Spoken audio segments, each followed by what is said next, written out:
The unexamined life is not worth living. Imagine a man standing in the bustling marketplace of ancient Athens, barefoot and disheveled, engaging a group of young men in conversation.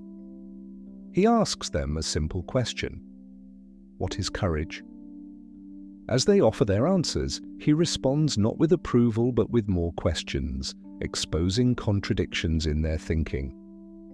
"I know that I know nothing," he would often say, though this statement itself revealed his greatest wisdom. In 399 BCE, this same man stood before a jury of 500 Athenian citizens.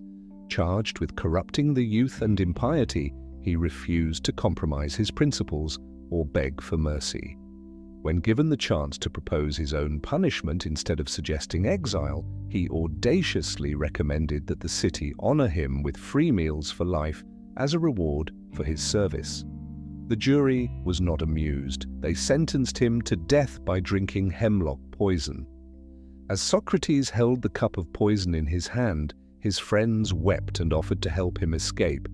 He declined, explaining that he had lived his life in Athens under its laws and would not abandon his principles now, even to save his own life.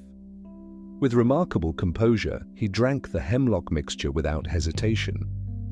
Numbness slowly crept through his body until it reached his heart. In his final moments, he described death not as an end, but as a release of the soul from the body. What makes this story so powerful isn't just Socrates' courage in facing death, but the revolutionary idea that shaped his entire life. True wisdom begins with acknowledging our ignorance. In a world where everyone claimed to have answers, he dared to question everything.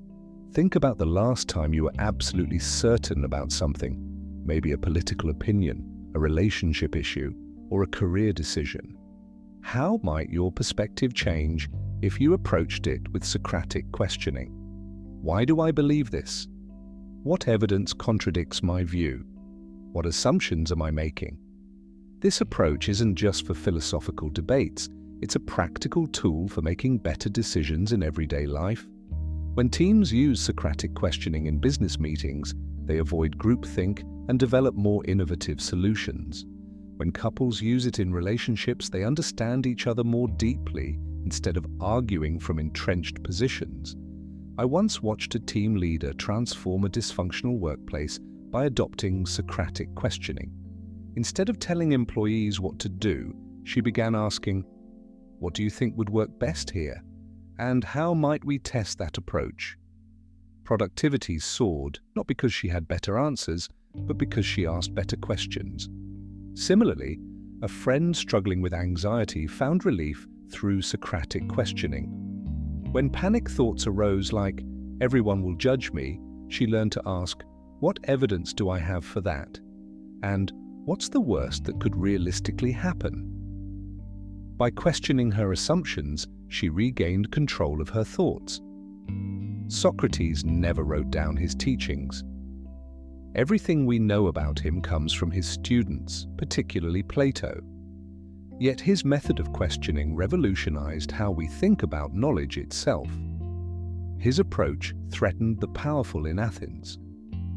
By questioning traditional beliefs and encouraging young people to think critically, he undermined the authority of those who claimed to have all the answers. In our own era of alternative facts and information bubbles, his approach is more relevant than ever. The next time you find yourself in an argument, whether online or in person, try responding with genuine questions rather than counter-arguments. You might be surprised how quickly tension dissolves when people feel truly heard and thoughtfully questioned.